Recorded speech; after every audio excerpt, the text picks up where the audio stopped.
नमस्कार बंधुरा गृहिणीर रान्नाघरे आपनादेर स्वागत। आज लाउएर खोसा भाजार रेसिपि निये चले एसेछि। प्रथमेई आमि लाउएर खोसाटाके भापिये नियेछि, तारपर जल झरिये नियेछि। एबार ग्यासे कड़ाई बसिए दिये दियेछि परिमाण मतो तेल। तेल गरम हये एले एर मध्य कालो जिरे और शुकनो लंका फोड़न दियेछि।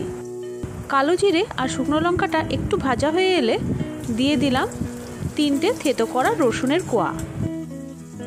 रसुन भाजा हये एले एर मध्य दिये दिচ্ছি भापिए रखा लाउएर खोसा। तेलेर मध्य लाउएर खोसाटाके एकटू नाड़ाचाड़ा करे नेब।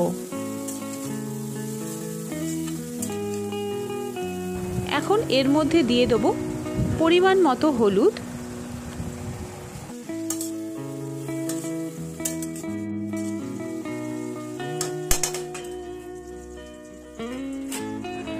মাঝারি আছে কিছুক্ষণ ঢেকে রেখেছিলাম।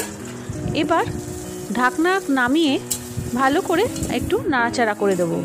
এবার এর মধ্যে দিয়ে দেব পরিমাণ মতো নুন। আমি যেহেতু তেলটা কম দিয়েছি তাই শুকনো শুকনো লাগছে। আপনারা যদি তেল বেশি দিতে চান তাহলে দিতে পারেন। আমি একটু কম তেলে রান্না করারই চেষ্টা করি। দেখুন খোসাটা অনেকটাই হালকা ভাজা ভাজা হয়ে এসেছে। কড়াইয়ের মাঝখানটা এইভাবে একটু ফাঁকা করে নেব আর এখানে দিয়ে দেব কিছুটা সাদা তেল। এখন এর মধ্যে 1.5 টেবিল চামচ পোস্ত দিয়ে দেব। পোস্তটাকে হালকা তেলের মধ্যে নেড়ে চেড়ে নেব।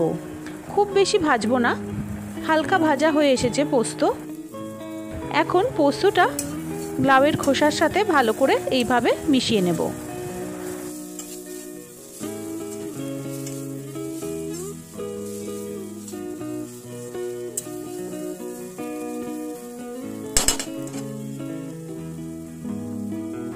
এবার দিয়ে দিলাম কতগুলো চেরা কাঁচা লঙ্কা।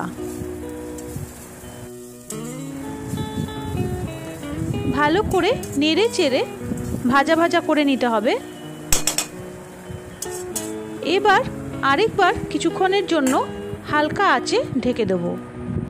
কিছুক্ষণ হালকা আঁচে ঢেকে রাখার পর ঢাকনা নামিয়ে আবারও একটু নাড়াচাড়া করে দেব আর দিয়ে দেব পরিমাণ মতো চিনি। বেশ শুকনো শুকনো ভাজা ভাজা হয়ে এলে নামিয়ে নিতে হবে।